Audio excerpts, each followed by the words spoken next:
Eco? C'è l'eco. Vabbè. Sono più di 2 mesi, forse 3, che non scrivo una recensione e mi scuso profondamente. Il fatto è che già da un po' di tempo ho poca voglia di guardare film in generale, figuriamoci se poi so già che saranno film brutti. E dal momento che ci avviamo verso la fine dell'anno, mi sembra il momento giusto per tirare le somme di tutti i film brutti del 2018 che ho visto durante l'ultimo anno, così da potermi concentrare d'ora in avanti solo sui film del 2019. Come l'anno scorso, quindi, vi do il benvenuto alla seconda edizione di Ratchet Snow Awards, la mia personalissima selezione dei peggiori film del 2018, secondo varie categorie. Le categorie che voglio premiare quest'anno sono esattamente le stesse dell'anno scorso, ma se secondo voi c'è bisogno di valutare i film anche da altri punti di vista che io non prendo in considerazione, fatemelo sapere in un commento. Cominciamo sempre dall'estetica, e quindi dei premi per i peggiori poster. Il premio per il peggior poster di un film mainstream va a Speed Kills. Penso che vedere il faccione di John Travolta renda inutile qualsiasi spiegazione, e in effetti per lo stesso motivo ero indeciso anche sul poster di Gotti, il primo padrino, ma converrete con me che il poster di Speed Kills sia inequivocabilmente più brutto.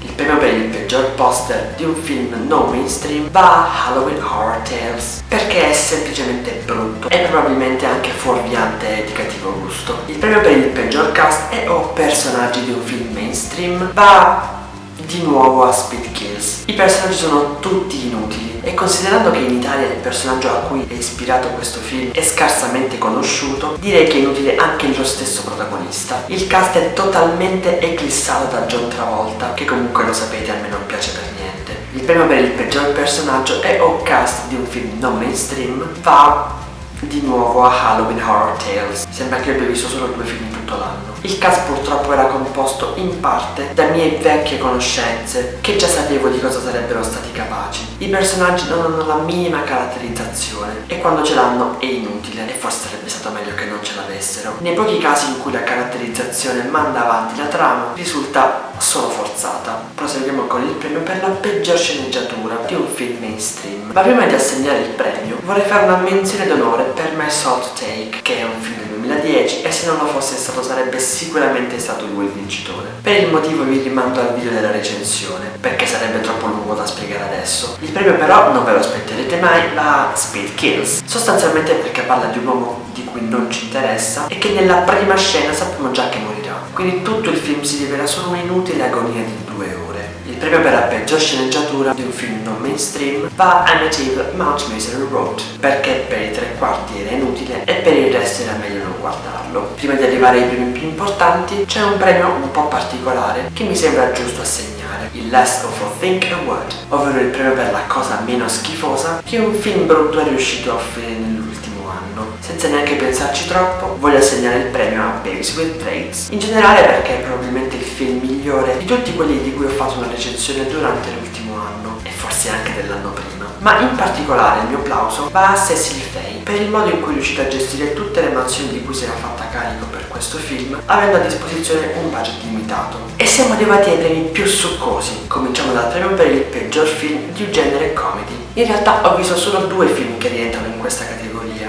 The After Party e Il padre dell'anno. The After Party in realtà non è un film così tremendo, io non lo consiglierei mai per una semplice ragione di contenuti, ma in effetti non è un brutto film.